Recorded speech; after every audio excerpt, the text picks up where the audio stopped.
ride. Want a lift? Hey! Okay, dude, let's see what that jalopy can do! What's a jalopy?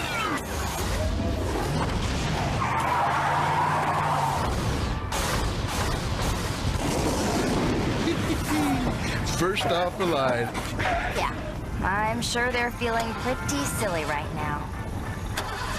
Hey guys, Zack here, and welcome back to Megas Month. So this episode, Universal Remote, is a fun one because it is basically the quintessential episode of Megas XLR. It is an episode where the stakes don't really matter. It is an episode where the villain is kind of corny, and it is ultimately an episode where that has probably some of the most carnage of any episode that we've seen up until this point. It is it's basically the quintessential episode. It also has multiple targeted jokes, and while also having multiple Pop TV gags, and overall, it's just one of the most quintessential episodes of Megas XLR because it is easily the stupidest of the bunch, and that is what Megas XLR does best, just stupid shit. So, yeah, the episode opens up with a criminal named Skalgar, who I should mention looks a lot like Unicron from Transformers, and also I should mention he speaks with a Mexican accent and in a Mexican themed plays every time he walks into a room, which is a very funny thing. But in case Skalgar, as we find out, is an intergalactic criminal. But as the episode starts off with the cold open, it shows that even though he's an intergalactic criminal, he's not very respected as one. As we quickly find out, Skalgar's entire bounty is 15 credits. Literally barely anything.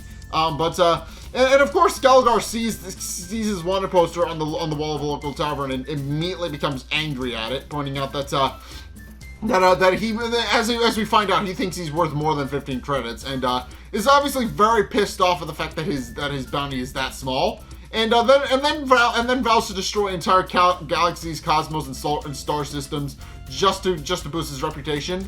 But then he gets knocked over by a much bigger robot, and he winds up getting pushed into the wall. And sure enough, he starts looking around trying to figure out who exactly it was that actually pushed him over. And he eventually does find the guy, a robot with a motor for a head. And he taps the guy on the shoulder to get an apology out of him. And sure enough, the guy turns around, and what we find out is that Skalgar is actually like half the guy's height. Skalgar obviously has an inferiority complex. He thinks he's more than he's worth. But what we quickly find out is that despite his impressive ability to destroy things, as we later find out, he's not well respected because of his appearance. He's very tiny, and he is in fact smaller than any other robot in the room. And of course, the guy he pokes on the shoulder has to look around for a minute before finding out that Skalgar is actually shorter than him, and also proceeds to mock him for his height, pointing out that he didn't see him there, and of course, this causes Skalgar to become upset because the guy isn't taking him seriously. So Skalgar proceeds to blow up the entire bar in retaliation, and then proceeds to walk out of the burning building, and then proceeds to muse about the fact that he needs to find a way to actually boost his reputation, because obviously nobody takes him seriously as a criminal, and he feels like there should be something he should be able to do to actually figure out what exactly it is to actually earn people's respect. At which point he gets a signal on his transceiver and it's built into his wrist, and after picking up, discovers a signal and it's not fully explained where the signal is coming from. But what we find out is that Coop has actually built a universal remote, which of course, as he explains, enables him to control everything. And of course, Skalgar, hearing the idea of a universal remote, believes that it can quite literally control the universe. He believes that it is this powerful device that will enable him to control the galaxies and be able to destroy them and to push a button, and points out that seems like the kind of thing that would be able to boost his reputation, so he gets into his ship and heads to Earth. Of course, Jamie points out that Coop should just be hopeful that he doesn't destroy the planet with it or anything. Whereas Coop just kind of tells Jamie that it's just a remote and he doesn't think there could be any real harm in it. At which point, Coop, Jamie, and Kiva in Megas then proceed to go to a drive-in movie to see the movie Slugman, which is very funny. But and of course, Coop, as they're actually going to see the movie at the drive-in, Coop then proceeds to explain what his universal remote is actually capable of doing, and proceeds and admittedly he's very excited about this because he built this himself and he's very proud of what it is. And sure enough, he decides to actually keep it in a special holster in Megas because as he explains, using Megas to actually boost the signal will actually help him be able to reach something from wherever he is in Jersey City, and he'll be able to just activate his DVR or whatever else. And then sure enough proceeds to show a demonstration where he changes his channel to channel 12, but because it's currently in Megas and because the signal is currently boosted, it changes the channel to every television in town, and this results in a couple of funny and somewhat targeted gags. There's one where a couple of kids are actually watching a thing in their math class, and it suddenly changes to be a static screen. And then there's also a Matlock parody, which if you don't know was started by Andy Griffith. It was an old drama series from back in the day, but yeah, I think it finished airing as Megas XLR had finished production. So that's definitely dating themselves a little bit, but it is definitely an interesting show. And I do like Andy Griffith of an actor. It's sad that he's no longer around, but he did do some fun stuff, including the Andy Griffith show and of course Matlock. But there's a Matlock parody that gets cut short in a nursing home, which all the old people celebrate, and then in prison. They're all watching a Pop TV program when the channel suddenly cuts out, much to their enjoyment. So, yeah, they're very happy about the fact that Pop TV kind of got taken off the air for a brief period, because, yeah, nobody likes Pop TV in this universe, and that is an established thing, because obviously it's a big part of the show's history. Obviously the creators don't like MTV because of what they did for their previous show. So, I keep having to explain this, but it will never not be funny. It's just the fact that they're just this petty, that they don't like the fact that MTV canceled their original show, that they will just go out of their way to just make fun of it in this one. And it will never not be the funniest thing ever, because it's like, when you know the explanation behind the joke, it's like, yep, they probably deserve that. But in any case, Coop then proceeds to explain how he can also use it to set his DVR as well. But of course, as he's using the universal remote to actually change the channels across town, Skalgar actually shows up in his ship, and he winds up turning his ship into a much bigger version of himself, which makes sense. It's supposed to look like Skalgar and represent his ship, but of course, now in his new giant robot, Skalgar then proceeds to start tearing through the city, because as we quickly find out, he lost the signal to the universal remote and has no idea where the hell it is. And proceeds to actually start looking around for it, and actually does not have no idea where to start, so he just starts ripping up apartment buildings, and including little Timmy's apartment building, who just kind of stares at the whole thing before returning back to his juice. But Skalgar declares that once he finds the universal controller, he'll be able to actually finally rule the universe, and then he'll finally get the respect he deserves. And then points out that they'll have to really calculate all the zeros that'll be on his new bounty once he gets a hold of it. And meanwhile, Coop is just kind of playing around with his new remote, and points out that obviously he can now use it to also DVR things. And case in point, has set a little alarm in Megas that'll go off whenever one of his shows is about to air. And of course Coop then proceeds to go to see Slugman, because obviously he's planning to actually film Slugman as well, even though Kiva points out that that's the movie that they're actually going to go see. And Coop points out that this time they're actually going to go see it in 3D, and proceeds to hand everybody a pair of 3D glasses. And of course Kiva is very confused about the whole idea about it, but also adding to the fact that Coop then proceeds to point out that now he's going to actually turn on the DVR, since obviously the TV airing of Slugman is about to start as well. So he plans to DVR it, and of course Jamie also asks him to DVR the season finale of what is it? I think it's Cheerleader Wars. I think that's the name of the show that Jamie's trying to watch, and of course it makes perfect sense that Jamie would actually be into Cheerleader Wars, and Coop actually winds up confirming with him that it is one of their favorite shows, pointing out that they mainly like the fact that it's a competition. Well, I don't really understand what the show is, but it's what little we learn of it it's a competition show where cheerleaders kind of compete to be the next top cheerleader. I think that's what the show is about. And of course, Jamie is rooting for the fact that a cheerleader named Sarah is supposedly supposed to win. And of course, Coop does indeed confirm that. And then what we find out is that Goat is actually in the trunk, and he also chimes in. And of course, Kiva's absolutely very confused about the fact that Goat is in the trunk and asks why he's in the trunk. At which point they just kind of explain that it's a drive-in tradition where they just smuggle somebody in. And yeah, that is indeed a thing. When people go to the drive-thru, they often don't want to pay for an extra person, so they'll have somebody sit in the trunk. Somebody will go into the drive-thru, and they'll let the guy out of the trunk so that they don't have to pay for an entry ticket for him. It is a common trope in a lot of things that have drive-thru things. And I get the feeling that eventually the drive-thru people who run those things, they probably saw that as a thing in a lot of movies and decided we should probably crack down on that and start checking trunks. But and of course I don't think drive-in movies are around anymore. But I would imagine that was what they started doing eventually once they figured out that was a common trope where people would sneak in the trunks. I think they eventually figured out that, hey, we need to keep an eye on our people and make sure nobody's getting in that isn't supposed to get in.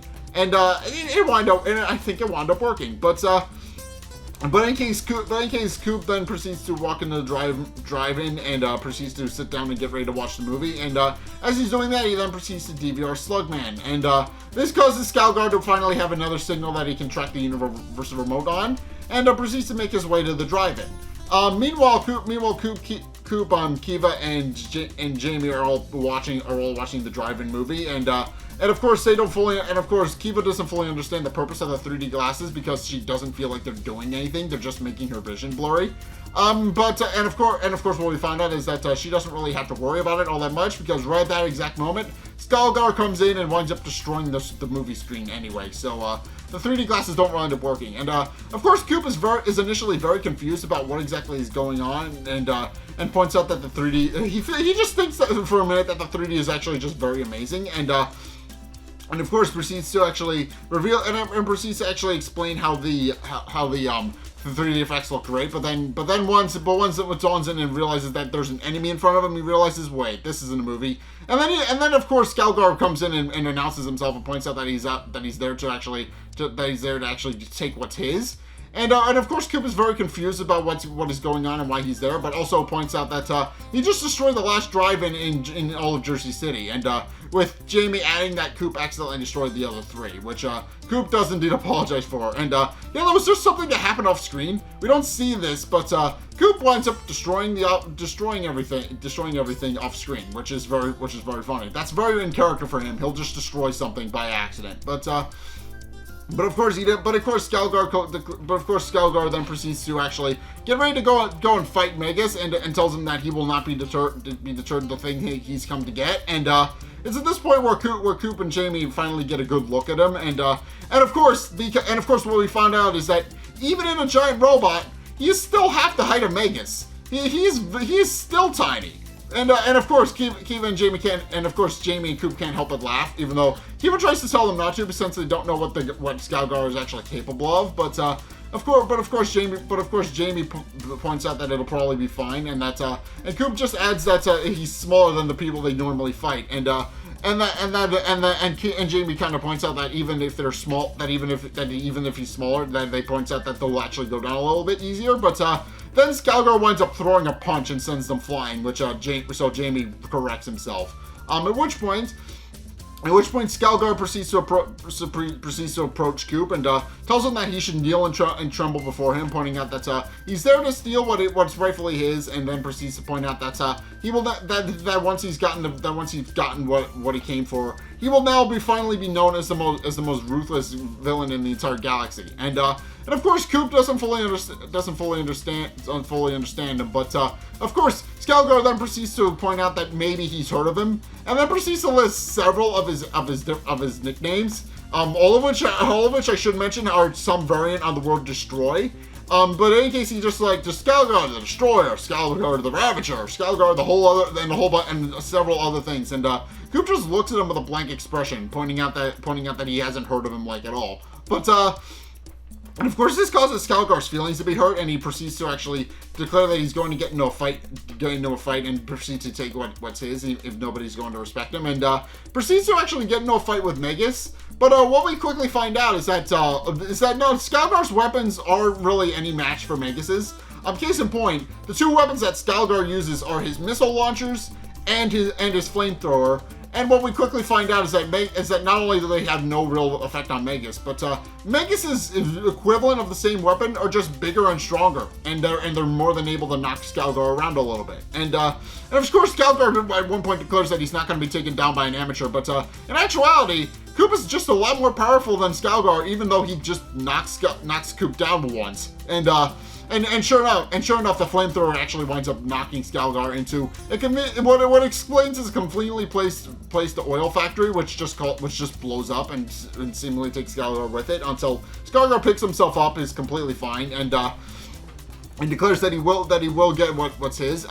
But of course, Coop points out that he's not going to let Skalgar just kind of walk in and just destroy whatever he wants, even if he pointing out that he seemingly has an inferiority complex, and points out that obviously he's not going to just let Skalgar run in and take over and run the place, and he doesn't know what Skalgar is there for, but he's not sure as hell not going to let him destroy a city. And of course, then proceeds to summon an all-out weapon assault. But as Coop is actually charging up his weapons, Skalgar then declares that he will not leave until he gets the universal remote. And it's at this point where Coop actually stops and actually takes a little bit of a double take, and for good reason. He obviously has no idea what Skalgar even wants with his remote, pointing out that it's literally just linked to all of his shit. It literally does nothing that Skalgar wants it to do. And sure enough, Kiva adds to the situation, pointing out that obviously Skalgar seems to have misunderstood what a universal remote actually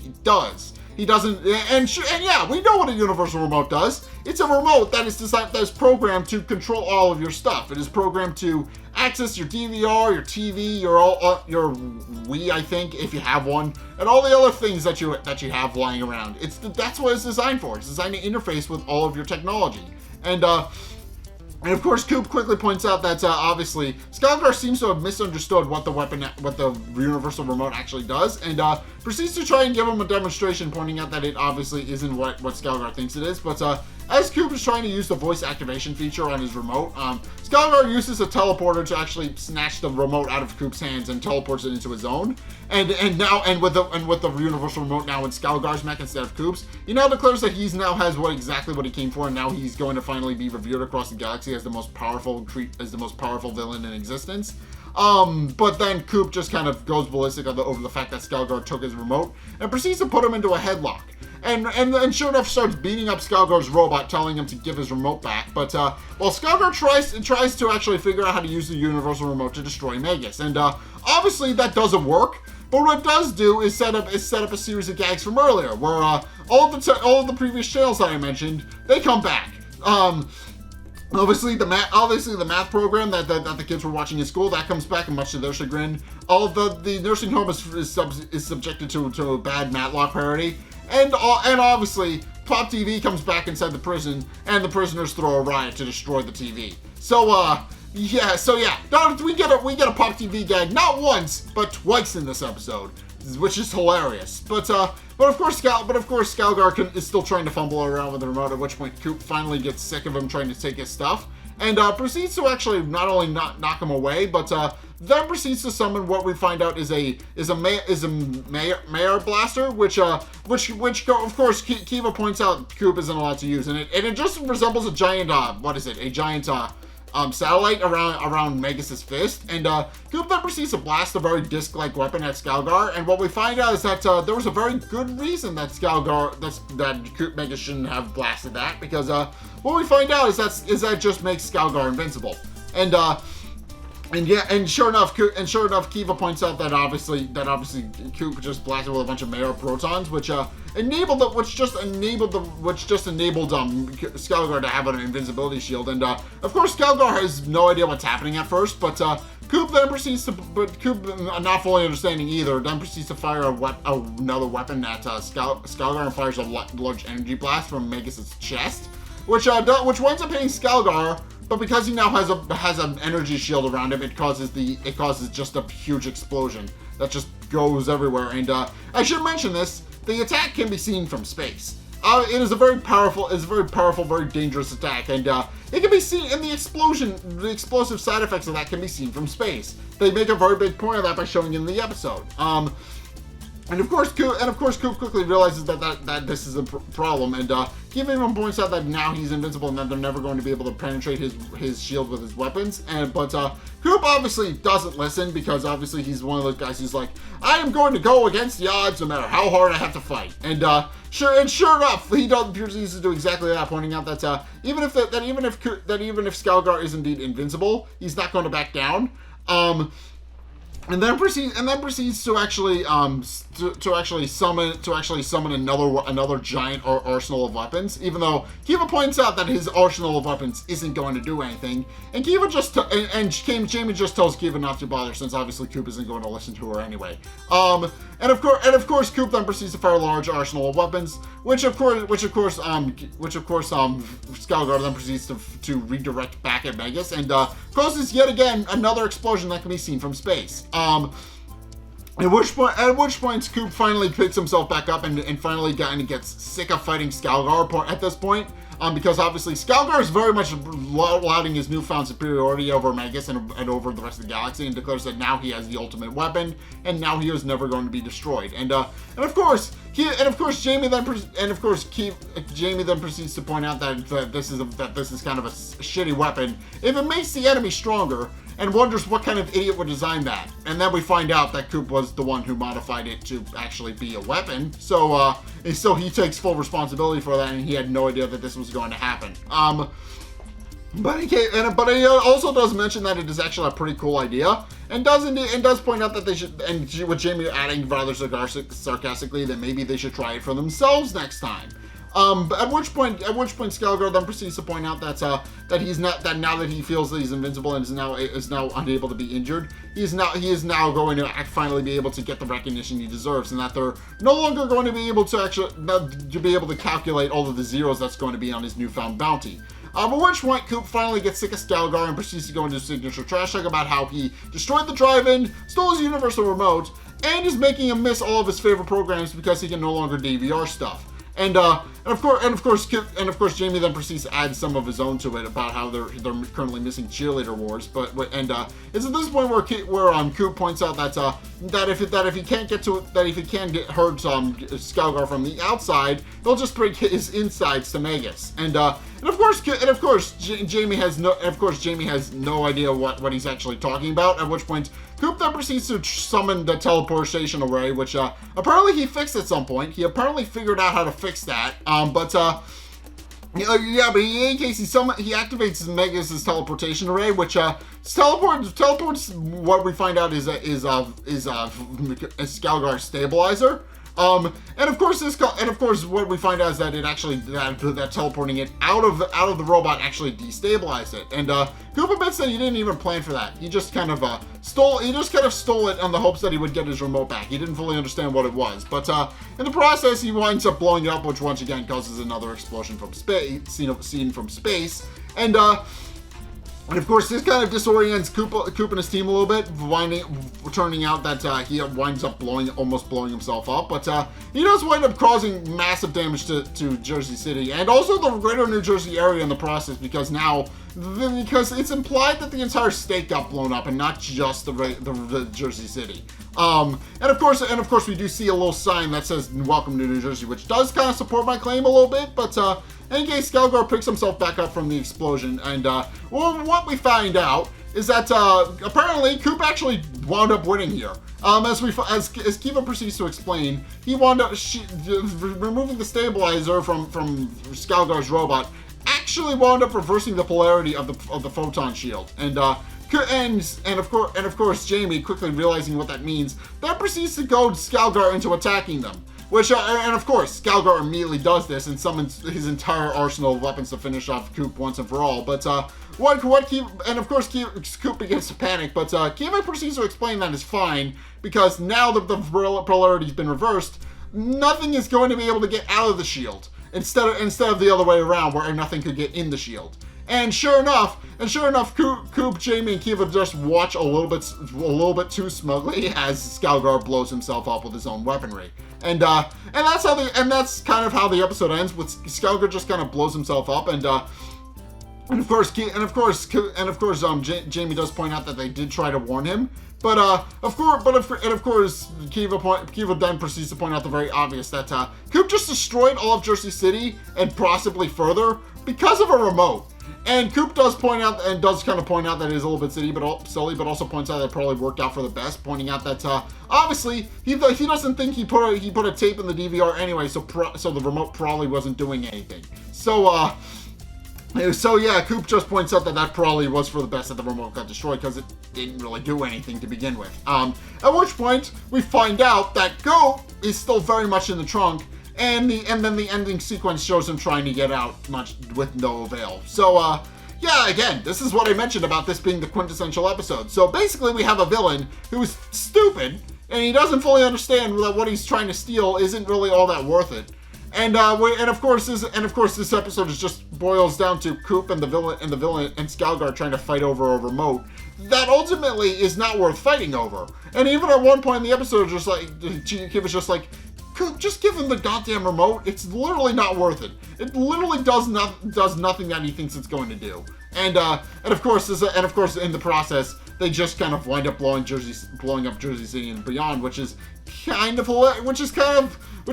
on par for the course for the series. But it is just kind of funny that this entire episode was basically just a glorified. Well, we don't fully understand what the plot device was. We don't fully understand what it was. It was just a misunderstanding that just escalated out of control. That's basically what I'm trying to say. And we also got a couple of parodies that are funny, a couple of weirdly targeted gags. And overall, yeah, this episode's just fun and stupid. But in any case, yeah. Thank you guys so much for watching my review of Megas XLR. What you guys think? Let's get a discussion going in the comment section down below, or over on my Discord server, link in the description. Anyway, thank you guys so much for watching. If you enjoyed, be sure to like, comment, and subscribe. Also, be sure to follow me on Twitter in the description below. Be sure to check out my Patreon in the description below as well. It's only a couple bucks a month. It does really help me out. And you guys get access to a bunch of cool perks that are my way saying thanks. So be sure to check those out. Link is down in the description. And finally, if you want to see more content from me, then be sure to check out what's linked on the end screen for you guys as well. The top video is the most recent video. It may or may not be this one. Whereas the bottom video is the video recommended to you based on what you've already seen from me. And in this case, it is actually the previous one of these that I've done, Courage Month. So if you absolutely want to check that previous one that I've done, be sure to go check that out. Link is on the end screen down in the just go check that out. But in any case, thank you guys so much for watching. And so next time, I will see you guys in the next video. Peace!